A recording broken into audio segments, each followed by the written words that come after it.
دیا تو نیچے ٹاٹ تھا. بولا یہ کیا ہے؟ تو کہا یہ جو ٹاٹ ہے نا اس کے لیے، یار کے لیے، اور یہ خوبصورت جبہ تیرے جیسے مکار کے لیے، تاکہ لوگ ہمیں حقیر نہ سمجھیں، تاکہ لوگ ہمیں حقیر. دنیا میں جینا ہے تو ہمیں لوگوں کے ساتھ اس طرح کا رویہ کرنا ہوگا، لیکن اندر تو کچھ ہو نا. اندر کسی کے لیے ہو تو سب اوپر ہی اوپر کر رہے ہو.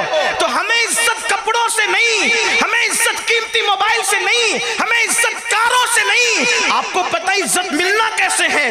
جس وقت بیت المقدس فتح ہونے کرنے کے لیے مسلمان بیت المقدس کی طرف بڑھتے ہیں اور مسلمانوں کے آگے جو ہے وہ دوسری طاقتیں ہار جاتی ہیں، تو ان کے علماء بیت المقدس کی دیوار پر کھڑے ہو کر کہتے ہیں تم کتنی بھی کوشش کر لو، تم لوگ ہم سے بیت المقدس لے نہیں سکتے، کیونکہ ہماری مذہبی کتاب میں لکھا ہوا ہے کہ ایک درویش بادشاہ ہوگا، اس کے ہاتھوں بیت المقدس فتح ہوگا. ایک درویش بادشاہ ہوگا، اس کے ہاتھوں بیت المقدس فتح ہوگا. اللہ اکبر. ابو عبیدہ ابن الجراح بڑے ہوشیار تھے، ان کو امین الامہ کہا گیا ہے. انہوں نے نیچے سے کہا اس بادشاہ کی صفت بھی تو لکھی ہوگی، بیان کر.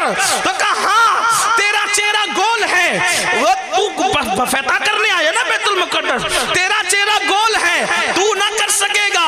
اس کا چہرہ تھوڑا سا لمبا ہے، اس کی داڑھی بڑی بڑی پتلی پتلی سینے تک آئی ہوئی ہے، اس کا چہرہ سرخ ہے، اس کے ہونٹ پتلے پتلے ہیں، تیرے گال اوپر ہے، اس کے گال اندر کی طرف ہے، اور اس کی جو لنگی ہے وہ اس کے ٹکنے کے اوپر ہے، اس کا لباس اس طرح کا ہے اور وہ اس طرح کا اور اس طرح کا ہے. جیسے جیسے وہ پڑھتا جا رہا تھا ابو عبیدہ مسکراتے جا رہے تھے. اس بوڑھے راہب نے کہا میری بات پر تو ہنستا کیوں ہے؟ تو فرمایا تو جو صفت بیان کر رہا ہے وہ درویش بادشاہ ہمارے ہی پاس ہے، لیکن وہ بیت المقدس میں نہیں، وہ مدینہ منورہ میں موجود ہے. سبحان اللہ. نعرہ تکبیر، نعرہ رسالت. بلا اس کو، اگر میں دیکھ لوں گا تو اس کو بن لڑے چابی دے دوں گا.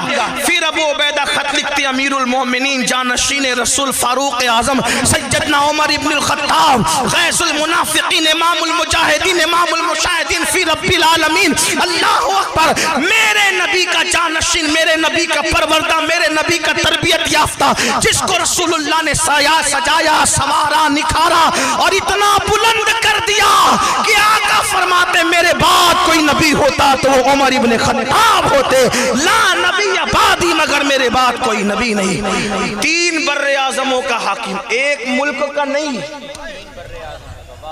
3 بر اعظموں کے حاکم کو خط لکھا ہے بیت المقدس آنا ہے.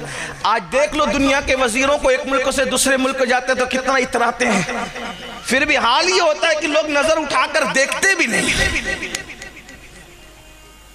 جن لوگوں کو پتا ان کو پتا ہے، منہ تکتے رہتے لوگ. یہ اوقات ہے اور ہم نئے کپڑوں سے جائیں گے، چارٹر فلائٹ. میں کسی ایک ملک کی بات نہیں کر رہا ہوں، یہ دنیا کے سارے ملکوں کا.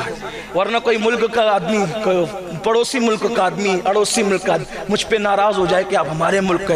میں نے کہا ہم تو جنرل بات کہتے ہیں، شراب کے خلاف تقریر کریں گے تو کوئی شرابی اٹھ کے لڑے گا ہمارے خلاف کرے. ہمیں تو پتہ ہی نہیں شرابی کون ہے، ہم تو اپنی بات کرتے ہیں. تب یہ چارٹر فلائٹ جو چوری چوری چپکے چپکے لیے جا رہے ہیں ان کی بات ہو رہی ہے. جو ہیں وہ ہیں، جو قوم کے پیسے چرا کر روزانہ نئے کپڑے پہن رہے، جو ہے سو ہے. ہمیں نہیں پتا کون ہے، ہم تو جنرل بات کرنے کے عادی کرتے رہیں گے. جن کی بے عزتیاں ہو رہے ہیں لوگ تکتے نہیں تکتے ان کی طرف. لیکن آؤ، ظالموں کی عزت کہیں نہیں ہے، نہ زمین کے اوپر ہے نہ زمین کے اندر ہے.